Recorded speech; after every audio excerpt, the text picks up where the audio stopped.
So we've got our simulated window sections set here. We've got our 1/2 inch gap. Our second layer of flashing tape, once again, only goes on the sides and across the head. We leave the bottom here exposed such that any water that gets in here can drain out. I don't know about the Northerms what the support schedule is for the windows, so I would assume that especially the bigger windows may need some shims on the sills to support the weight of the glass. That is something that you'll want to check with the manufacturer on if they didn't provide literature with the windows. So we'll just focus on this corner to describe how we're going to deal with the flashing detail.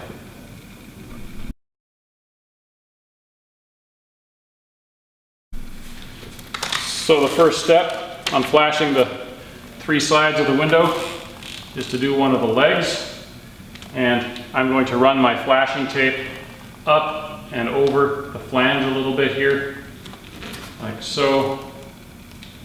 And once again, you guys will be using Tyvek straight flash, and your tape, I believe, will be 6 inches instead of the 4-inch stuff that I've got to work with, but you get the point. Once the side flashing is on, both legs are flashed, then the head flashing goes on too. It covers the nail fin, and ideally the flashing should cover the legs, the side flashing completely.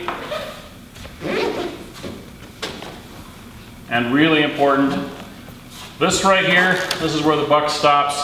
This has to be J-rollered, has to be wrinkle-free and really well adhered, both to the plywood and to the nail fin on the window. We want a really good bond. This is where the water's going to get in. Once we've got this installed, got it all J-rollered. I'm just going fast for illustration purposes. So when I've brought my Tyvek down, what I like to do is I like to trim about 1 inch or so away so the Tyvek isn't directly on top of the window.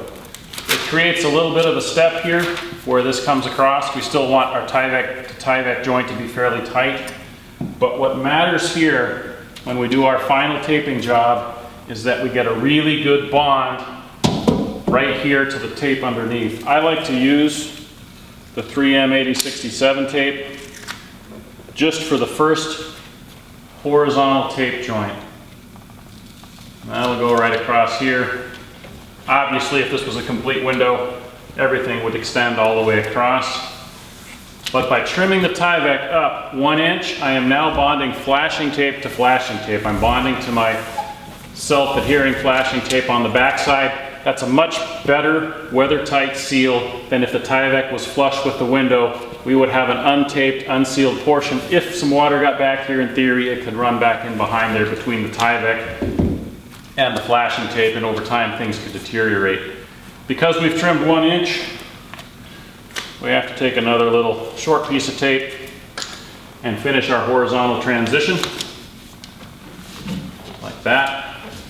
And so then the last step is going to be to tape our vertical seams on either side of our flap. This can be whatever tape you've got that's qualified by the manufacturer to seal house wrap. And that pretty much takes care of the window install and the flashing on the exterior. We'll move over onto the interior side now and discuss the air sealing approach.